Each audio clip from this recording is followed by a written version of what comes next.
Hey friends, if you encounter the error Windows Resource Protection could not start the repair service, then please watch this video.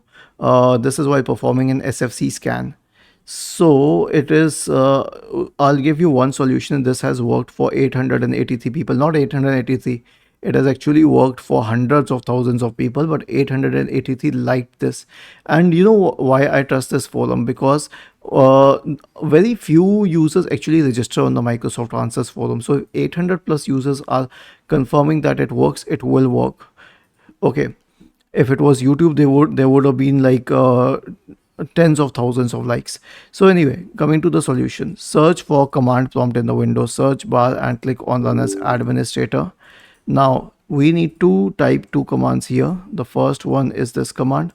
I'll share it in the description section of this video. It says success. Once it says success, type the second command, trusted installer 1,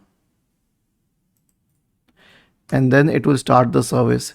It says that the service is starting. Now the service has started successfully, which means the Windows module installer has started successfully.